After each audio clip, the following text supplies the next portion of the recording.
নমস্কার, আমি সৈকত। আজ আমি তোমাদের সাথে প্রশ্ন উত্তরের ধর্ম প্রসঙ্গ বইটি নিয়ে আলোচনা করব। এই বইয়ের প্রথম প্রশ্নটি আমি অলরেডি আপলোড করেছি। দ্বিতীয় প্রশ্নটি এবং আরও বেশ কয়েকটি প্রশ্ন আজকে পাঠ করে তোমাদের শোনাবো।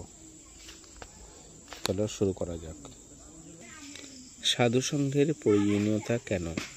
উত্তর: সাধুসঙ্ঘ সর্বশাস্ত্রে কয়, লম্মাত্র সাধুসঙ্গ সর্বসিদ্ধি হয়। সাধুসঙ্গ বলতে সৎ ব্যক্তির সঙ্গ, ধর্মগ্রন্থ পাঠ, সৎ আলোচনা, ধর্ম সঙ্গীত গাওয়া, প্রার্থনা, ধ্যান ধারণা ইত্যাদিও সাধুসঙ্গ। শ্রী রামকৃষ্ণদেব বলেছেন, সাধুসঙ্গ একদিন করলে হয় না, রোজ করতে হয়। সাধুসঙ্গে সংসারের আসক্তি দূর হয়, ভাববন্ধন ছেদন হয়, বিবেক বৈরাগ্য উৎপন্ন হয়, মায়া মোহ দূর হয়, ঈশ্বরে ভক্তি অনুরাগ জন্মে। সাধুসঙ্গ যেন ভবসাগরের পাড়ের তরণী স্বরূপ। প্রশ্ন 3, শালগ্রাম, শিলা, তুলসী গাছ, শঙ্খের মাহাত্ম্য কি? উত্তর: শালগ্রাম শিলা নারায়ণের প্রতীক। দেবী তুলসীর শাপে স্বয়ং বিষ্ণু পাষাণ বা শিলাতে পরিণত হন। নেপালে গণ্ডকী নদী ও বিহারের গণ্ডকী নদীতে শালগ্রাম শিলা পাওয়া যায়। এক প্রকার ডিম্বাকৃতি কালো মসৃণ চক্রচিহ্নযুক্ত পাথরকে শালগ্রাম শিলা বলা হয়। শঙ্খচূড় অসুরের সতী সাধ্বী স্ত্রীর নাম ছিল তুলসী। শঙ্খচূড়ের কবচ ও তুলসীর সতীত্ব বিষ্ণু হরণ করলে তুলসী বিষ্ণুকে পাষাণে পরিণত হওয়ার শাপ দেন।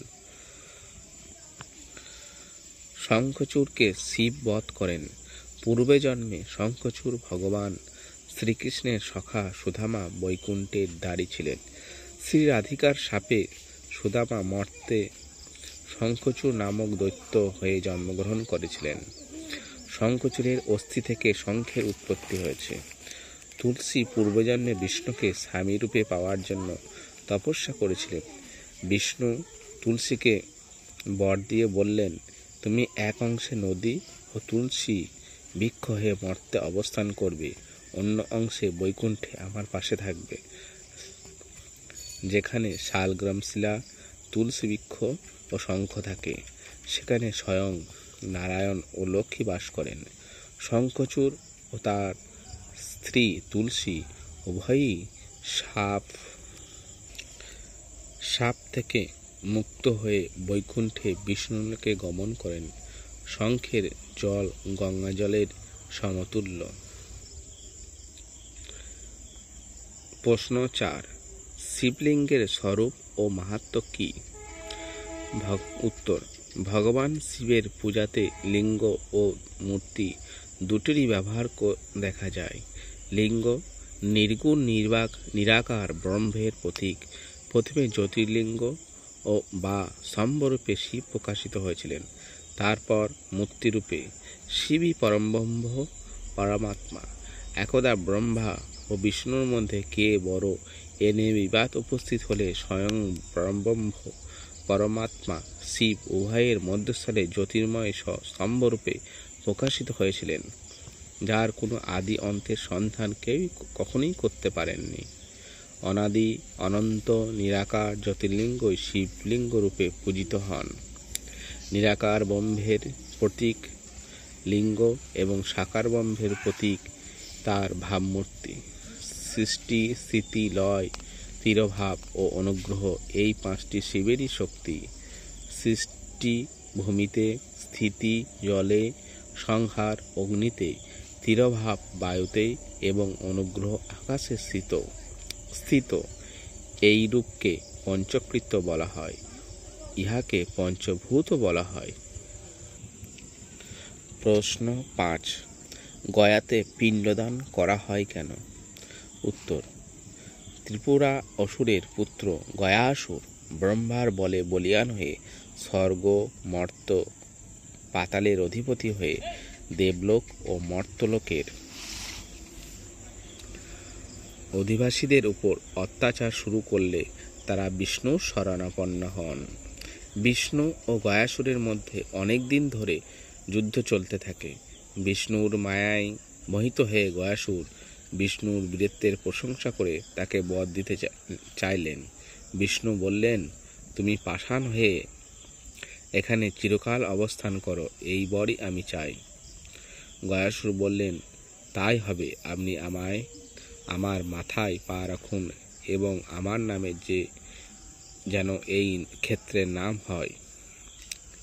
এই ক্ষেত্রে যারা পিতৃপুরুষের নামে তর্পণ ও পিণ্ডদান করবে, তাদের পিতৃপুরুষগণ যেন সমস্ত পাপ থেকে মুক্ত হয়ে নতুন শরীর লাভ করে। বিষ্ণু গয়াসুরকে তথাস্তু বলে তাকে মোক্ষ দান করলেন। সেই থেকে গয়াতে বিষ্ণু পাদপদ্মে পিণ্ডদান প্রথা চলে আসছে।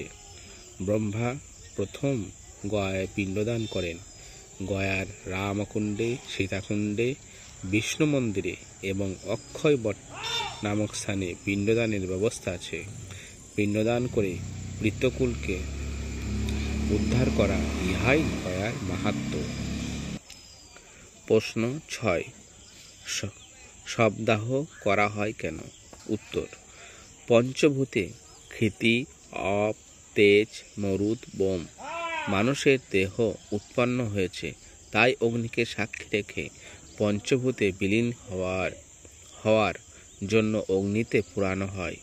কোথাও মাটির নিচে কবর বা সলিল সমাধিও দেওয়া হয়। স্থূল শরীর নষ্ট হলেও আত্মার বিনাশ নেই।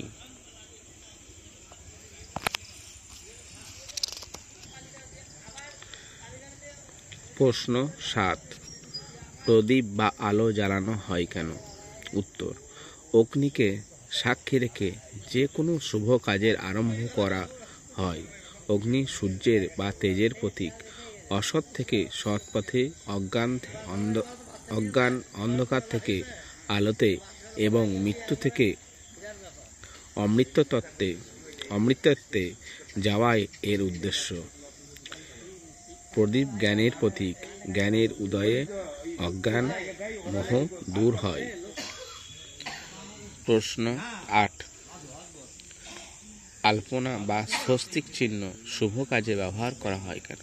উত্তর, গৃহ প্রতিষ্ঠা, মন্দির প্রতিষ্ঠা এবং যে কোনো শুভ কার্যের অনুষ্ঠানে স্বস্তিক বা আলপনা আঁকা হয়। পুণ্য, মঙ্গল ও আশীর্বাদের প্রতীক এই চিহ্নগুলি। স্বস্তিক চিহ্ন লক্ষ্মী, গণেশ ও সুদর্শন চক্রেরও প্রতীক বলে ভাবা হয়।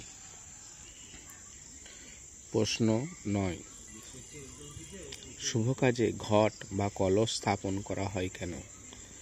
উত্তর, মানব জীবনকে মাটির কলসের সাথে তুলনা করা হয়। শরীরটি যেন ঘট আর মানব জীবন যেন জল।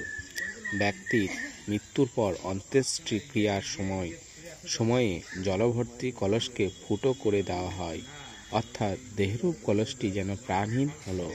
তাছাড়া সমুদ্র মন্থনের সময় অমৃত কলস উঠেছিল, তাই কলস হলো মঙ্গলের প্রতীক। দেবদেবীর পূজায় ঘট স্থাপন অনিবার্য। অনেক জায়গায় ঘটে পটে দেবদেবীর পূজা অর্চনা করা হয়। প্রশ্ন 10, মন্দিরে শঙ্খ ও ঘণ্টা বাজানো হয় কেন? উত্তর, শঙ্খ, ঘণ্টা, কাঁসর প্রভৃতি দেবতাদের জাগানোর জন্য এবং পূজা আরতির কাজে ব্যবহার করা হয়। শঙ্খ, ঘণ্টা প্রভৃতি বাজালে এক প্রকার মধুর স্বরের সৃষ্টি হয়। সমাধিতে যোগীরা যে ওঙ্কার ধ্বনি শুনতে পান, ঘড়ি, ঘণ্টা ও শঙ্খের ধ্বনিও সেই রূপ স্বরের সৃষ্টি করে এবং ওঙ্কারে লয় হয়। সমস্ত অমঙ্গল, অশুভ শক্তি দূর হয় ও শুভ শক্তি জাগ্রত হয়। মানুষের জন্মান্তরের পাপ দূর হয়। দেবদেবীর আগমন বার্তা জানানো হয় ঘণ্টাধ্বনি ও শঙ্খধ্বনিতে। আজ এই পর্যন্তই। ওম শ্রী রামকৃষ্ণম অর্পণমস্তু।